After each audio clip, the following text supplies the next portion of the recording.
Salve, salve, galera! Sejam muito bem-vindos ao Dynamo Cash especial Febrabantech 2025. Eu sou o Teco Medina, estou diretamente da Febrabantech, aqui dos corredores da Febrabantech, colhendo aqui os assuntos mais quentes sobre inovação, tecnologia. E hoje nós vamos bater um papo, talvez, sobre o assunto mais quente daqui. Não sei se a gente pode falar de mais quente, Zanini, mas todo mundo só fala sobre Drex aqui. O Drex é o grande pulo do gato. A gente tem dois convidados aqui especiais para falar sobre o assunto, porque nos últimos anos o Brasil já vem se consolidando como uma das nações mais avançadas em inovação do sistema financeiro. Depois do Pix, a gente vai dar um próximo passo, e esse próximo passo é ambicioso, a construção do Drex, o real digital. O Drex não é só uma versão digital da moeda física, mas ele é a base de uma nova arquitetura financeira pensada para integrar programabilidade, interoperabilidade, segurança, privacidade, inclusão e também a gramática do brasileiro, né? Que vai ter que aprender a falar essas palavras aqui sem gaguejar, né? Então nós vamos trazer aqui, ó, estamos aqui com dois craques aqui, dois Rafael Silva, Rafael Sabino da Caixa, além do Marco Zanini da Dynamo, para a gente bater um papo sobre tudo isso. Primeira coisa, acho que vocês podiam, quem quiser começar. Para quem não está tão familiarizado, né, que ouve esse nome Drex, não sabe se é moeda, se é um ecossistema, quem quiser só colocar a bola em jogo aí para dizer para quem não sabe do que a gente está falando. Beleza. Bom, prazer aí, Teco, Zanin, Rafa. Assim, acho que comparando, né, vamos comparar assim, o Pix é uma estrada e o Drex, ele tem quase uma cidade inteligente, né? Uau! Dentro do Drex você vai poder fazer contratos inteligentes, você pode fazer processos de crédito completos lá dentro, além das transferências bancárias que a gente faz aqui. Então, assim, comparando, mais ou menos é isso. Então, quando a gente fala do Drex, a gente está falando de um novo ecossistema de crédito, de serviços financeiros para a ponta, né? Então, acho que esse é o ponto assim, que a gente pode falar de comparando, né, o Pix. É lógico, para o Drex realmente pegar, é o que a gente sempre discute. O cliente tem que enxergar jornadas simples, né? Então, quando ele tiver uma jornada fluida na mão, ele entender que aquilo realmente está trazendo valor para ele, eu acho que aí a gente vai começar a ver a aplicação do Drex andando aí na prática. Perfeito. Assim, para complementar, né, acho que a gente pode visualizar o Drex como ela é uma moeda digital, ela faz parte da moeda digital dos bancos centrais, é a versão brasileira, né, da moeda, e como o Sabino colocou, é um ecossistema. Então a gente pode colocar que o Drex ele atua no ativo, seja o ativo físico, um imóvel, um carro. Você vai poder transacionar, registrar. Perfeito. Ou um ativo financeiro. Fracionar um ativo, entendeu? E o Pix permanece, né, junto com o Drex, com a movimentação financeira, né? A Caixa, por exemplo, é um grande player no Pix, né? A gente tem 20% do mercado, são 56 milhões de transações por mês. É muito. Os números do Pix são assustadores, né, cara? E cresce, recorde atrás de recorde. Pois então, todo mês. 276 semana passada, 276 milhões em um dia. Eu já dei essa coluna na CBN de recordes do Pix, é uma milhão. E outra coisa que cresce, todo mês é o percentual sobre o número de pagamentos, né? Era 10, 20, todo mês vai dando um salto ali, né? Então o Pix permanece com movimentação financeira e o Drex traz esse ecossistema para o mercado financeiro e para a sociedade brasileira também.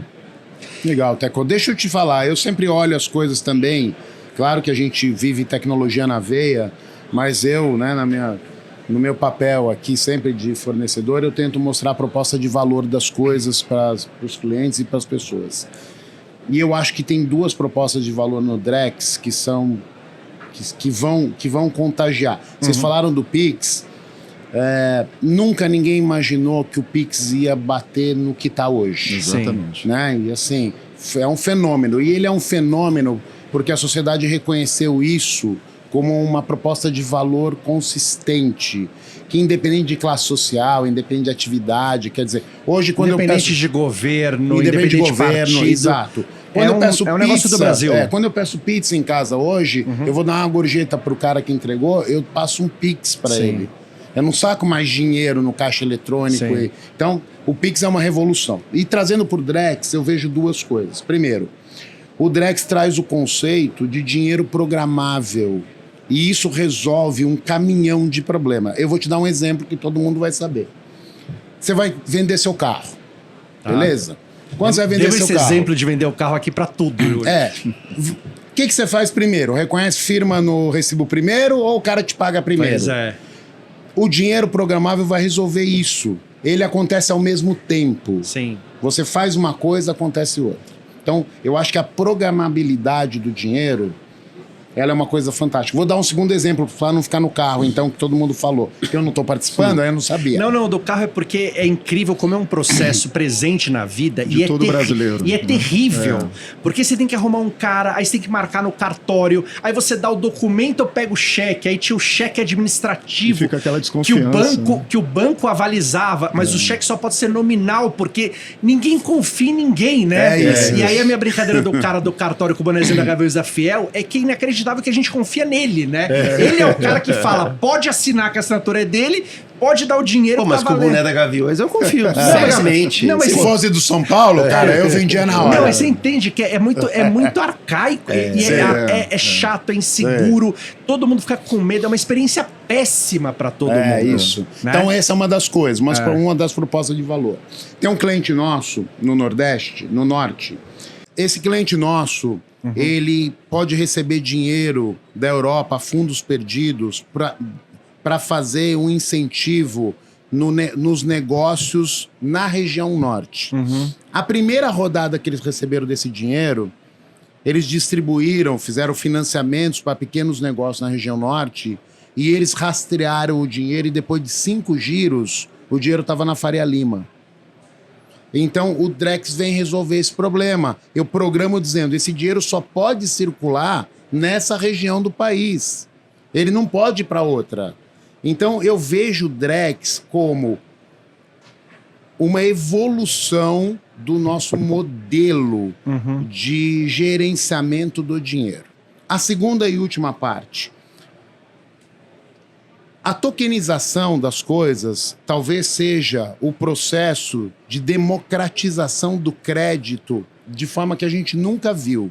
Sim. Investimentos de valor alto que hoje a maior parte das pessoas estão fora desse mercado porque não tem condição de investir 100, 200, 500 mil reais, com a tokenização você pode dividir isso em pequenos pedaços, como o Rafael Sabino falou, fracionamento. E isso, você amplia a base potencial de investimento e você democratiza. Sim. Agora o cara que tem 100 reais, ele pode entrar em investimento que ele nunca teve chance de entrar. E você abre outros mercados, como falamos aqui de jogador de futebol, por exemplo, ou de outras coisas. Isso. Né? Você pode tokenizar, em tese, qualquer coisa. Então, e você pode fracionar do jeito que você quiser, né? Então você falou que esse é um assunto que está correndo aqui, eu acho que está correndo porque ele é muito relevante. Eu acho curioso, não sei como é todo ano, né? Mas é a primeira vez que eu tô todos os dias aqui. Mas é raríssimo você, toda vez que o governo, alguém tem uma ideia, sempre tem... muita gente abraça, muita gente reclama, muita gente põe... não sei se vai funcionar total. A coisa que mais me chama a atenção aqui, a gente tá, né, pra quem não sabe, a gente tá aqui no 3º dia já, né, então já estamos enfurnados aqui há 70 horas. Todas as pessoas com quem eu falei, informalmente ou aqui, todas elas elogiaram o Banco Central, que é uma surpresa para mim, porque é uma unanimidade que está conduzindo, e todo mundo falou que o Drex é o nosso cálice sagrado ali na frente. Eu não vi ninguém falando, pô, o Drex não vai dar certo aqui. Assim, todo mundo só fala bem, né? E é raríssimo isso acontecer, você ter duas coisas assim. Eu falo, cara, ninguém vai meter o pau no regulador, no Banco Central, ninguém vai falar que o Drex, sei lá, vai ter alguma coisa, um chip, tá? Então isso é impressionante, assim, tem uma expectativa muito grande e todo mundo muito otimista com o que vem pela frente a partir daí, né? O Banco Central está atuando como esse fomentador de inovação, né? E o Brasil sempre esteve à frente no mercado financeiro global nesse sentido. Então, quando a gente olha para o sistema financeiro, a gente teve várias evoluções do cheque, do DOC, do TED, do PIX, que foi uma grande evolução que a gente já falou aqui. Só que pensando na curva S, o Drex traz aí uma grande disrupção, uma nova curva de inovação.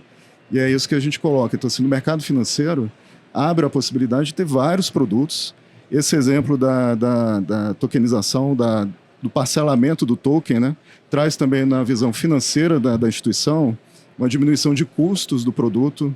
A gente pode diminuir o spread bancário, de risco, porque diminui o risco. Melhora exatamente. O passivo diminui de quem... a inadimplência também, que o controle é maior. Então a gente consegue repassar para o cidadão brasileiro essa diminuição de custo, diminuindo tarifas, enfim. A gente traz uma eficiência financeira para o mercado. Uma coisa que a gente percebe assim, é que a agenda do Drex que o Bacen trouxe, diferente de outras agendas de outros bancos centrais, ela não tem um foco só em eficiência operacional. Porque tem outros bancos centrais que estão buscando resolver ainda o problema de troca interbancária, de transferência de dinheiro dentro da economia. Transferência, inclusive, instantânea que não tem. Instantânea que não países, tem. Muitos países não têm. Então, Sim. essa etapa da transferência instantânea, a gente já superou há 4, 5 anos.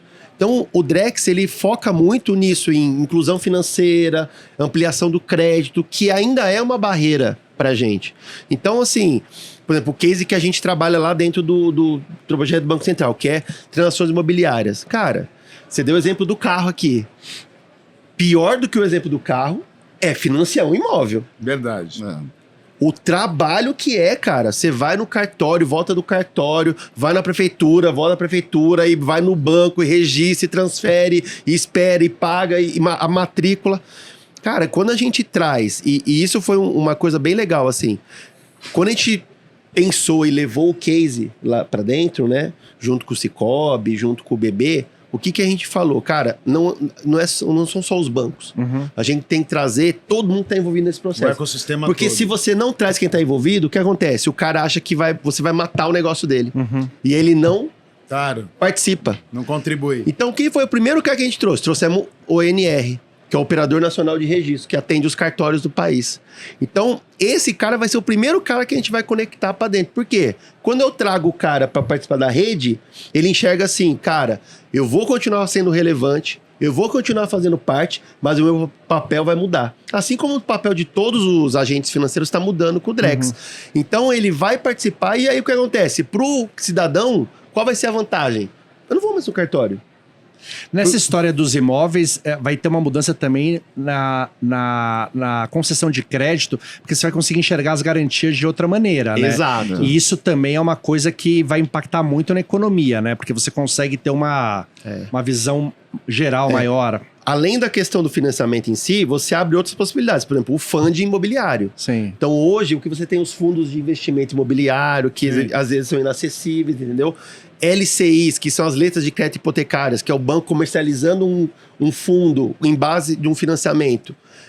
Hoje, você tem que captar esse funding, cada banco capta o seu e capta a LCI. Você pode fazer tokenização da LCI também. Então, o que hoje é uma barreira de entrada para o cara, ele vai poder entrar. E só para a gente concretizar, né, esse exemplo da tokenização imobiliária, a gente está trazendo um processo que é burocrático, que demora em torno de 40 dias, pelo menos na Caixa, no mercado como um todo. E que todo mundo fica com medo. Exato, todo mundo fica com medo, cansado. Exato, e o que o Rafa colocou, tem a questão do cartório. Mas a gente fez todo o fluxo no Drex de compra e venda de um imóvel, sendo que a escritura já é digital. Então, a escritura digital já estava no cartório, na ONR. Então, a gente passa a escritura digital do vendedor para o comprador, para a carteira digital dele. Então, futuramente, no banco, você vai ver teu carro, você vai ver tua escritura dentro da tua conta, né? E pegando esse prazo de 40 dias, encurtando para 5. 5 dias. Caraca. Sem ter que ir no cartório, sem ter que sair de casa. Porque você assina Digitalmente. A gente fechou o negócio aqui de compra e venda. Cada um na sua casa já assina, já faz tudo de forma isso digital. Posso falar, isso é transformacional. Isso muda a história de negócio. Da sociedade como um todo. Então, assim, a Caixa, a cada 10 imóveis financiados... Fora que provavelmente deve diminuir muito judicialização de coisas, né? Porque perfeito. também aqui no Brasil tem isso, né? Como eu adoro essa frase, como diz o Malan, até o passado é incerto, né? Às vezes o cara compra o imóvel, a quinta geração para trás fala, olha... Tava no inventário. Aqui, não podia ter vendido, Por né? isso que a gente trouxe o ONR junto. O ONR é muito importante nesse papel, né? De garantir essa questão judiciária. A gente não altera a lei, Constituição, enfim, Trabalha dentro do Código Civil atual. Exato. E se a Caixa também encampar isso, você vai embora, né? Todos os financiamentos são com vocês, né? A cada 10 financiamentos, 9 são da Caixa. Então, assim, a gente tem 90% do mercado de imóveis, né? Então, a gente está encampando isso e o Banco Central pegou esse projeto também, está patrocinando. Porque ele está patrocinando projetos que alterem e impactem a sociedade como um todo. Sim. Então, todo mundo compra imóvel, todo mundo compra carro, então são casos, de fato, que a gente consegue. E agora, em maio, né, eu até falei lá no painel, a gente fez a primeira transação com o BB de transferência do arquivo, da interveniente quitante, que é o quê? Transferir a titularidade, né? Quem está financiando imóvel do BB para a Caixa. A gente fez isso já via Drex. Que legal. Então, assim, já foi o primeiro passo. Então, além da compra e venda, foi até mais complexo, né, Rafa? A gente trouxe a dívida, transferiu do BB para Caixa. Do BB para Caixa. Então, assim, a hora que todo esse ecossistema estiver conectado, é o que o Rafa falou. Se da sua casa você faz a operação, daqui a pouco todo mundo é chamado para assinar o contrato e pronto. Acontece a transferência. E aí essa escritura, estando dentro da Caixa, a gente consegue ter mais funding de financiamento e outras opções para o cliente, inclusive parcelando aquele imóvel. Então, à medida que ele paga o imóvel, aí ele pagou 1% do imóvel. Cara, já libera 1% da garantia para a gente tem um token circular. Disponível para ele poder circular. Que isso é uma das coisas que são inteligentes, precisam ser feitas, né? Às vezes você olha uma coisa, parece que o cara tem uma dívida, mas o cara já pagou 95% do imóvel. E tá preso o imóvel inteiro tá ainda. Preso, lá, né? E o cara, na verdade, ele tem 2 milhões de patrimônio, uma dívida de 100 mil e não pode dar um cheque sem fundo, né? Exatamente. Então isso vai ser bom. Eu queria voltar, eu achei muito legal o negócio que você falou sobre a história da... até anotei aqui, do dinheiro programável. Onde é que a gente vai usar isso? Porque isso talvez também seja transformacional, né? De você poder determinar várias coisas sobre o uso, não uso, paga quando paga. Como a gente pode usar isso? Eu acho que não tem limite, Teco, mas a imaginação agora é que você começa a poder fazer, por exemplo, um perfil da Caixa, né? Você pode fazer política social. Vamos pegar uma. Bets. O dinheiro programável resolveria o problema do... Olha, já nasceria o problema. O problema não nasceria. Não teria o problema. O dinheiro não pode ir para Bets. Não pode ir para Bets, não pode ir para bebida alcoólica, não pode ir para cigarro, não pode ir para... Você pode programar o que é feito. É isso que ele falou. Isso se estende até programa social também, né? Porque, teoricamente, tem muito programa social que é para comprar gás, leite, comida. Correto.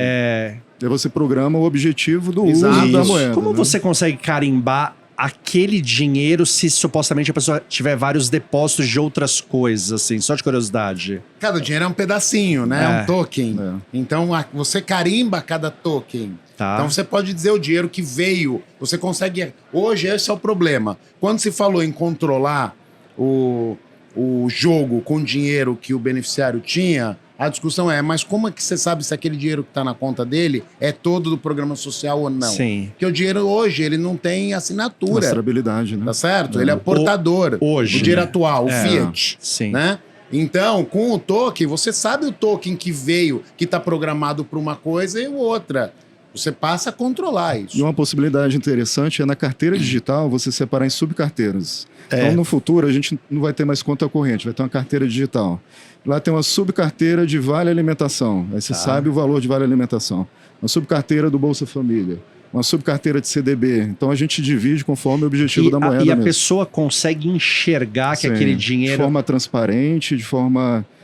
a gente pensa no X sempre na Caixa, né, Rafa? Então, ele não precisa saber que ele está até no ambiente Drex, é o que o Banco Central coloca também. Para o usuário final tem que ser muito simples. Transparente. Mas aparece na carteira digital dele, no aplicativo do banco, cada subcarteira e quanto que ele tem ali de Bolsa Família, investimentos e conta corrente, poupança, enfim. Vai ter gente que vai falar que esse controle gera algum tipo de... Não sei, espionar. A palavra não é espionagem, mas existe esse receio, né? Mas existe esse papo, assim? O receio acho que existe no mundo inteiro. Mas o que o Banco Central do Brasil coloca? Nenhuma lei é alterada, né, na implantação do Drex. Então a gente tem o sigilo bancário, a gente tem a LGPD, existem ferramentas e camadas para garantir a privacidade do usuário, do cliente final. E a questão da mesma forma como é hoje, que determinado bem é bloqueado por uma ordem judicial ou o COAF, por exemplo, tem acesso às transações às transações financeiras, o Drex também permite. Então, nada muda, o sigilo bancário permanece, e isso é um dos objetivos. Essa parte das camadas, né, a gente tem esse cuidado, né, na arquitetura da solução como um todo, né, do Drex, que é justamente isso.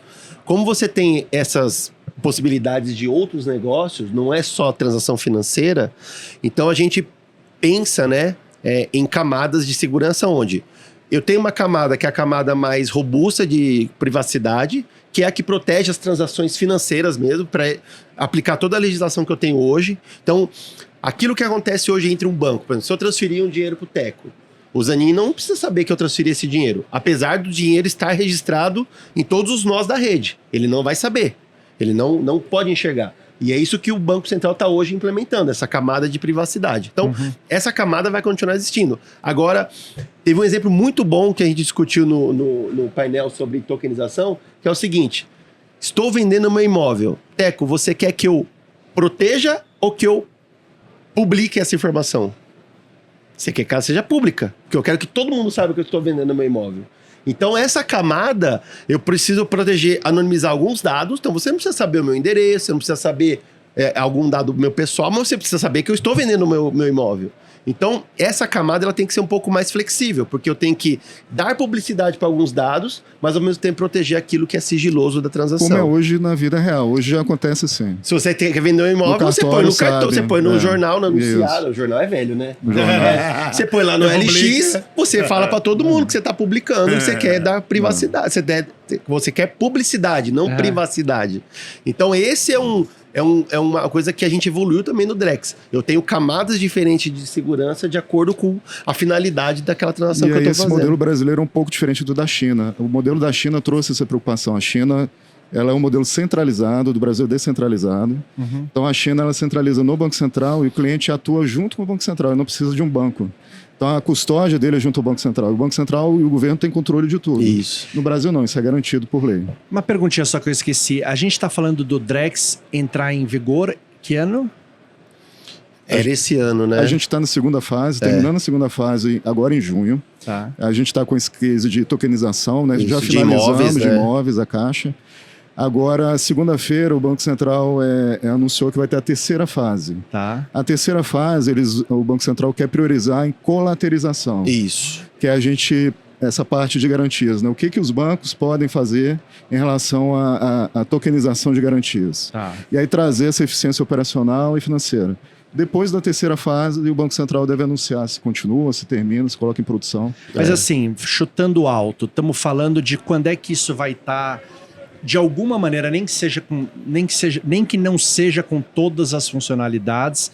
Estamos falando do quê? 3 anos, quase 5 anos? Não dá, a gente não consegue colocar hoje por conta do Banco Central. O Banco Central tem esse roadmap, né? Ele quer, de fato, ter segurança, privacidade, então ele está testando as soluções de privacidade ainda. O que a gente pode falar existem alguns cases que a gente começou no Drex, mas a Caixa, por exemplo, pode implantar antes do Drex. E quando o Drex for lançado, a gente fazer essa conexão com o ecossistema. Tá. Um exemplo disso é o case do offline. A gente tem uma situação, a Caixa tem um DNA social muito desde a sua criação. E nós somos o principal agente de políticas públicas do governo federal, né? Só em 2024 a gente pagou mais de 500 bilhões de reais em programas sociais. Bilhões, Os números da Caixa são sempre grandes, né? Cara, número gigante, né? E tem uma situação, Teco, que é o seguinte: existem regiões no Brasil que é de difícil acesso, não tem internet.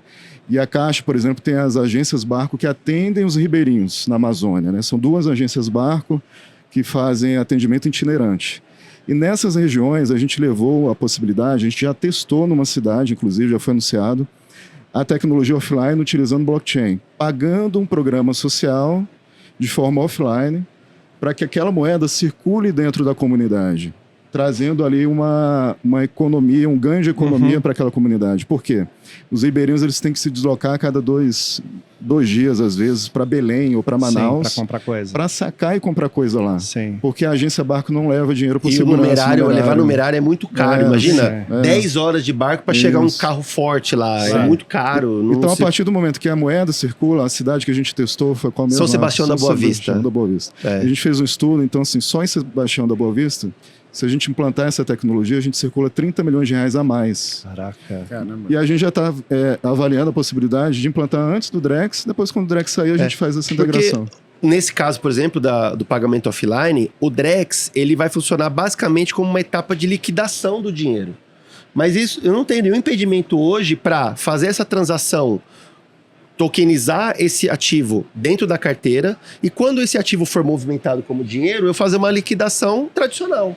Hoje com as câmeras de custódia que eu tenho. Então, o que eu não vou estar habilitando hoje é, por exemplo, a questão do rastreio que a gente falou do dinheiro, né? Essa operabilidade que eu poderia fazer outras operações além dessa. Mas atender essa finalidade, que hoje é uma dor para essas populações, porque imagina, o cara não tem dinheiro circulando na cidade, aí ele tem que se deslocar até outra cidade. O transporte fluvial é caro. Sim. Esse beneficiário, muitas vezes, ele chega a gastar mais de 1/3 do dinheiro que ele vai receber para ir até uma cidade e voltar. Para ir até lá receber. Para receber. E aí o que acontece? Ele não vai todo mês, porque ele vai gastar 1/3 do dinheiro dele todo mês. E às vezes aí, ele vai na data errada e ainda tem que pagar hospedagem para dormir na cidade. Aí que ele vá a cada 2, 3 meses. Cara, ele não vai voltar para a cidade dele com R$2.000 na mão. Então ele gasta o dinheiro na cidade. E aí o que o Rafa falou. Você compara o PIB da cidade, ou o IDH da cidade, com o dinheiro que é injetado via programa social, ele não decola. Claro. Ele não sobe. É um ciclo de pobreza que não se quebra pela falta de circulação do dinheiro, Que da coisa, moeda. hein? É. O que o Sabino Isso deve falou... ser muito comum, né? Porque a Sim. quantidade de lugares que a agência bancária está quilômetros dali, Exato. que o cara não chega, não sai. Mas esse é o tipo de case que você pode pensar, inclusive assim, a gente fala, né? A gente pensa, mas é lá na região amazônica. Cara, mas vamos pensar na nossa vida real aqui, ó. Você vai num show aqui no Allianz. Se tiver muita gente lotado, o seu sinal de celular não funciona. Aqui na Febrabantec. Aqui não funciona. Verdade. Não. Entendeu? Claro. E aí você quer comprar uma cerveja, quer comprar alguma coisa, cadê? Você não está conectado, ou o vendedor não está conectado, e você não consegue Ou um fazer. caso de desastre, como a gente teve no Rio No Grande Rio Grande do Sul, é, aquela tragédia no Rio Grande Portugal, do Sul. que a gente ficou sem energia, né? O país ficou sem energia. Então, essa tecnologia offline, o BIS, que é o Banco Central dos Bancos Centrais, ele coloca como uma contingência da CBDC, e o Drex também é uma contingência. Então, quando o online não estiver funcionando, entra essa questão do offline para suprir e servir como contingência. E também tira a resistência da gente trocar uma moeda física por uma moeda digital. A partir do momento que você tem o offline e ela circula de forma offline, você não precisa mais sacar dinheiro. Deixa eu fazer uma pergunta. Não sei se vocês conseguem responder já, mas pode ser uma inferência, né? Uma coisa que toda vez que a gente vai implantar uma coisa aqui no Brasil, a gente tem que se preocupar com a infraestrutura das pessoas que vão usar, mas também com o conhecimento delas, né? O Brasil é um país muito desigual, tem lugares muito pobres, tem pessoas que têm muito pouco conhecimento e acesso. Se me falassem antes do Pix como funcionaria o Pix, eu talvez falasse, será que vai funcionar isso? Será que as pessoas vão pegar o celular lá em Taguatinga, no interior do Mato Grosso do Sul, vão pagar o pipoqueiro com... Entendeu? Assim, vai pegar o celular, qual é o seu chave Pix, pipoqueiro? O pipoqueiro vai falar, ela anota, passa, é R$5, passou, o pipoqueiro recebeu tal. No final das contas, o Pix é um sucesso completo em todas as pontas. As pessoas adoram fazer, adoram receber, confiam, fazem, que é o que importa. Quando a gente está falando dessas funcionalidades todas do Drex, será que a gente consegue fazer algo tão simples de ser usado e tão... Entendeu o que eu tô dizendo assim? Que as pessoas vão falar assim, eu não consigo fazer isso. O cara vai mostrar, é só isso. Sim. Né? Esse caso do pagamento offline, a gente foi na prática fazer. Tá. Então, e a gente depois coletou, inclusive, o feedback das pessoas. A gente pegou 2 famílias reais, deu o benefício para eles na carteira digital e acompanhou eles até o estabelecimento para fazer toda a jornada. Então, assim, a ideia, assim, isso é óbvio, né?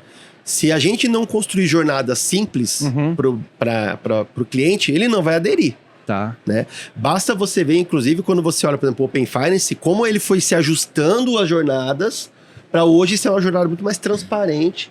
E ainda assim o Pix acaba tendo mais adoção. Fazer o Pix diretamente com o banco do que via Open Finance. Sim.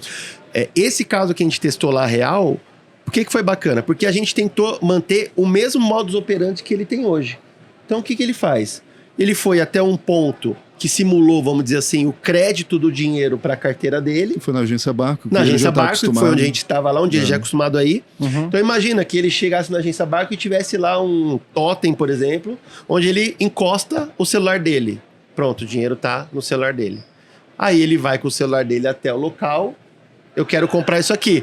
O vendedor aproxima o celular dele, encosta o celular, tá aqui o dinheiro transferido. Só que para facilitar ainda mais a jornada, a gente usou um cartão. Usou já um tá cartão acostumado físico com também. o cartão do Bolsa Claro, Família. ele Exato. tem o conceito já do cartão. Isso, então nesse cartão tinha uma carteira offline. Carteira offline com o dinheiro carregado, ele, da mesma forma como ele faz hoje, ele fez a compra No case comércio. específico, a gente agregou uma outra funcionalidade que não existe hoje, que é... Ó, só desculpa, vocês fazendo isso, deve dar vontade de implantar isso na segunda-feira, Não, gente, né? é, Assim, com certeza. Não, você faz o teste e fala, cara, não vamos esperar, vamos pôr isso pra rodar, porque... Uma das famílias perguntou, inclusive, se ela podia levar o cartão É, embora. assim. claro, imagina o cara falar, pô, tá a solução do meu problema tá aqui. Não, mas tem que esperar. Pô, não dá pra gente. Vamos fazer aqui, né? E Deixa aí, aqui tudo. Você pensa hoje, por exemplo, no caso lá específico, a gente testou inclusive uma solução de biometria no cartão, onde o beneficiário cadastrou a biometria dele no cartão, então ele não precisava nem digitar a senha. Tem um leitor biométrico. Tinha um leitor no próprio biométrico no cartão que ele foi e quando ele encostou o cartão no celular do vendedor, era a senha dele. Então ele foi lá e encostou. Porque hoje ele digita a senha do cartão do beneficiário. E uma questão é, ele esquece, é natural esquecer a senha, a demanda por troca de senha é muito grande. É muito então, grande a gente nas resolve também agências. esse problema A agência de Barco, a maior senha. demanda dela é atender trocas de senha, essas coisas. Isso. Só que hoje eu tenho, por exemplo, um NFC que eu posso configurar. Cara, eu posso pôr um NFC no cartão do Teco de R$100. Para ele, muitas vezes, vai atender isso. Porque ele vai picando a compra dele, R$100, ele não precisa usar a senha. Claro. Então, a biometria é um fator que a gente testou, mas hoje, com a tecnologia que a gente tem, eu posso dar um cartão para o beneficiário com NFC, com a tecnologia de pagamento offline embarcada, que para ele vai resolver o problema E a dele. Caixa tem essa preocupação com os dois públicos, tá? A gente se preocupa com quem tem um letramento digital, quem já tem celular, tecnologia FC e quem não tem. Então, até quando a gente lança um aplicativo, Caixa Tem, IBC, a gente se preocupa com a memória do celular do usuário, que vai ser simples, os o apps. dispositivo vai ser mais simples, e a jornada tem que ser mais tranquila também para o beneficiário de programas sociais Zanini, e tudo mais. tem algum... Sei lá, tem você que pensa nessas coisas muito fora da caixa também, que tem coisas que a gente vai poder fazer, outros produtos, outros negócios, outros modelos, assim, que a gente nem... Enfim, talvez nem esteja pensando, assim, já quebrou a cabeça um pouco isso? O Sabino falou uma coisa interessante, Teco, que é o seguinte, é um conceito novo, né? Hoje o que a gente chama de app do banco vai virar as carteiras, né? E nas carteiras você vai ter visualização dos seus ativos como um todo. Né? Você vai poder ter ativos diversos na tua carteira e o conceito... Hoje, a custódia de ativos está muito distribuída, né? O cartório custodia imóvel, né? O Detran custodia o carro, o banco custodia o dinheiro e o investimento. A hora que você tokenizar esse negócio, vai ficar tudo uma coisa só. Você vai ter uma carteira onde você visualiza o pedaço da sua casa que você já pagou. Né? Então, eu acho que isso vai mudar um pouco o conceito de como você administra suas finanças. Tá. Eu também acho que o que normalizou isso que você falou da adoção da tecnologia, na minha opinião, a convergência foi o celular. O celular permitiu uma convergência, porque as pessoas, não tem ninguém quase que não tenha um celular. Exato. Como o Rafael falou, às vezes tem um daquele mais simplesinho até o mais sofisticado. Mas o pior celular hoje já é bom, assim, Mas se perto do você- que já foi, né? claro. Se tomar um pouco de cuidado, você consegue operar com todo mundo. E internet todo mundo tem também. A gente viu nessa cidade que até a Starlink eles dividem para ter internet. É Então, isso. Então, eu acho que sim. Por último, eu acho, a gente tá até com isso aqui, é um dos nossos hype aqui. A gente, na China, você sabe que se usa agora pagamento com a palma da mão. Isso. Aprendi Não tem isso mais o ontem. cartão. Sabia disso que só tem a palma da mão é única? Agora... Eu nunca sou dessa informação. A palma da mão é biométrica. única. Mais seguro que a E a íris, direita, inclusive. é diferente da esquerda. esquerda. Pô, Então, eu acho que até esse conceito, o que o Rafael falou é que tem uma jornada de adoção para o cara não tomar um choque entre uma coisa e outra. O ser humano precisa pra não tangibilizar. dar um salto muito grande também. exato. Mas eu acho que, vou chutar para você, gosta dos meus chutes, né? Daqui 5 anos, eu falei para você que em 2, 3 anos a gente não ia ter mais Cartão. cartão físico, né? Não faz mais sentido. Não faz mais sentido. Você já levou ele pro teu celular, daqui a pouco você vai levar ele pra sua mão. Na China já levou. E eu acho que daí você passa a administrar tudo isso num lugar único, todo o investimento, todo o dinheiro, todo o patrimônio que você tem. Toda a tua vida vai estar lá. Num lugar único. E o controle de acesso e de autorização disso vai ser algumas características biométricas suas. Essa é a minha visão.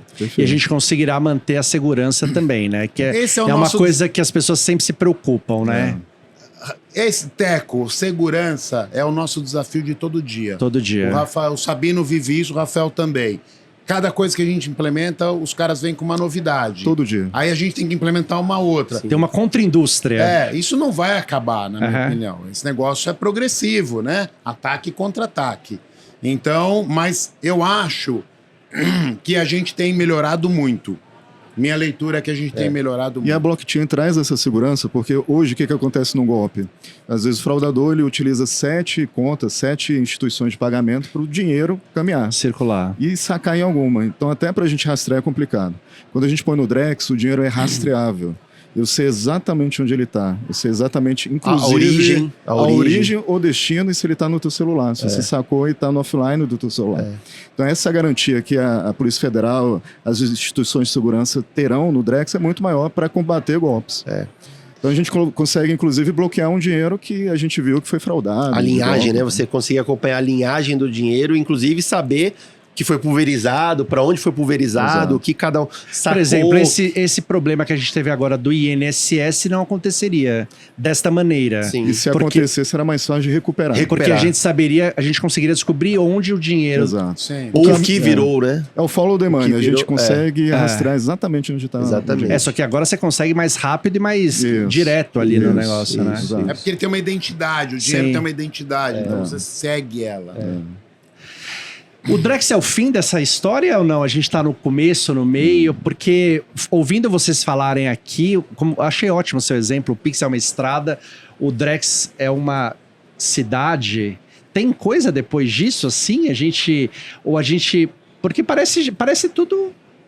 Tamo bom, da minha parte tá bom. Se a gente conseguir aperfeiçoar isso aí, colocar um parquezinho, um clubezinho ali nessa cidade, eu fico aí pra mim. Eu acho assim, o Drex, eu acho que o primeiro passo que a gente está enxergando é pegar aquilo que já existe e transformar isso em ativos digitais. Então, você tokenizar um carro, um imóvel, tokenizar uma saca de milho, tokenizar uma obra de arte, é tudo que está materializado, né? Mas assim, viajando aqui, será que eu posso tokenizar o meu twin, o meu gêmeo digital? Será que eu posso tokenizar o meu agente que eu criei para poder fazer?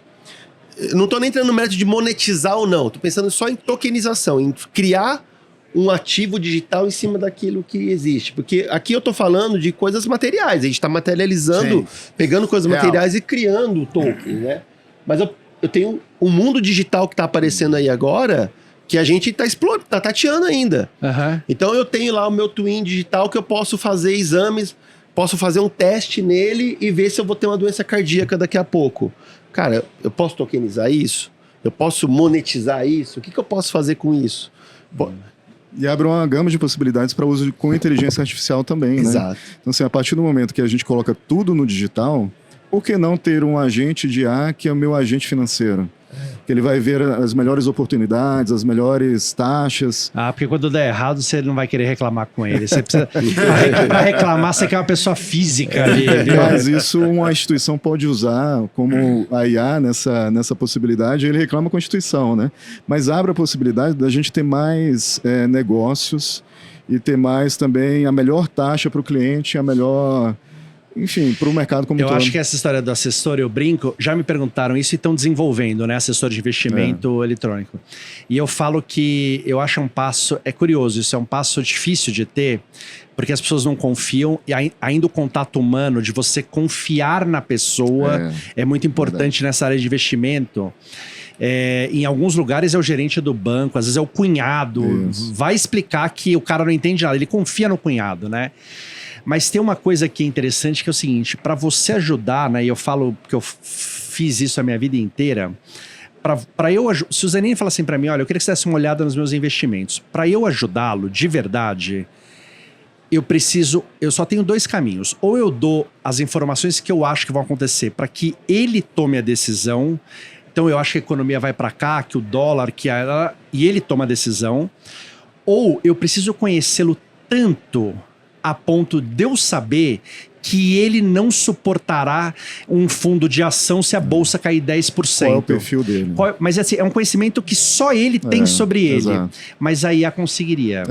Porque a IA, como você fala sozinho, você alimenta, você conversa, você é sincero com você mesmo, né? E ele te conhece mais do que você mesmo. Exatamente. Então é um conflito disso, porque não dará certo, mas é o único jeito que daria certo. E talvez dê certo a longo prazo para as novas gerações. É porque a gente também já tem um modo de vida que a gente está acostumado. Sim. Mas as próximas gerações já estão mais abertas. Nativas, né? Já estão nativas com isso, né? Porque todos nós temos medos que às vezes a gente não compartilha com a pessoa. Isso. Mas você escreve pro tio, você fala, puta, eu não tô conseguindo dormir porque caiu a ação da Nvidia. O cara guarda essa informação daqui a 10 anos, quando você for investir, o cara fala, você não consegue dormir quando a ação cai. Para você ter uma ideia, a OpenAI fez uma pesquisa, a geração Z está perguntando para o ChatGPT coisas e fatos para decidir caminhos da própria vida, seja pessoal ou profissional. Então a geração Z já está muito dependente da IA. Sim. Então essas gerações mas isso que estão bom, vindo... será? Não sabemos, né? Eu acho que não. É só você pensar que todo mundo que nasceu desde o final de 23... já nasceu no mundo que existe ChatGPT. Você nem muito. Eu tenho um filho de 12 anos, eu conto as coisas pra ele, ele acha que eu tô mentindo. Eles não acreditam que não tinha celular, que não tinha Google. Eles não acreditam. Não tinha internet. O meu filho um dia falou assim, pai, mas como é que você fazia? Como é que você vivia? É isso As mesmo. pessoas viviam. Não, mas é impossível viver sem isso. Explica para ele o que é o cartório. É difícil, cara. Eu conto pro meu filho que a gente usava orelhão. Orelhão, nossa. Pra ligar. É difícil explicar um orelhão. O telefone fixo discado. É difícil a gente entender como é que funcionou aquilo. Eu vou trazer a ideia. Aqui na Febrabantec um dia devia ter. Isso aqui é muito high-tech, né? Obviamente. Mas era um papo bom. Como a gente fazia outro dia. Não é 1000 anos atrás, né? Cheque, descontar cheque. Como é que era compliance de corretora, como é que fazia back-office de corretora, a quantidade de coisas que você fala assim, cara, como é que dava certo isso? Só o pregão, o balcão da bolsa. Só o balcão da bolsa é o maior mistério da minha vida. Como é que aqueles caras berrando todo, passando um papelzinho ticado, a margem de erro era 1 em 1 milhão. Um negócio que você olha hoje e fala, cara, isso aí devia dar problema toda hora. E não dava, né? Cheque compensado, que você jogava o cheque compensado, tinha que falar que depositou, alguém tinha que pegar o extrato do banco e procurar o seu cheque para ver se você depositou. A caderneta de poupança, o saldo tava escrito na caderneta, não era eletrônico. Olha isso, tinha isso. E aí a gente chega no Drex. Pro Drex.